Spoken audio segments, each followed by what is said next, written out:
नमस्कार। महाराष्ट्र विधानसभा निवडणुकीला आता अवघे 3 दिवस शिल्लक राहिलेत।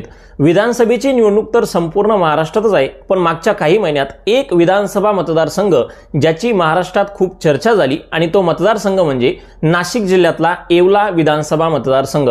या मतदारसंघाची चर्चा होण्याचं कारण म्हणजे सध्याचे महाराष्ट्रातले 2 प्रमुख नेते शरद पवार आणि मनोज जरांगे पाटील यांच्या कायम निशाण्यावर असलेले छगन भुजबळ या मतदारसंघातून निवडणूक लढताय आणि मागच्या जवळजवळ 4 टर्मपासून या मतदारसंघाचे ते आमदार आहेत। आता ऐन निवडणुकीच्या तोंडावर म्हणजे कालच मनोज जरांगे पाटलांनी याच येवल्यात एक सभा घेतली आणि त्या सभेत मनोज जरांगे पाटील असं म्हणाले की ज्यांनी मराठा आरक्षणाला विरोध केला त्यांना संपूर्ण ताकदीने पाडा, त्यांना इतक्या जोरात पाडा की त्यांचे हातपाय थरथर कापले पाहिजे। अशा शब्दात मनोज जरांगे पाटलांनी छगन भुजबळ यांच्यावर टीका केली।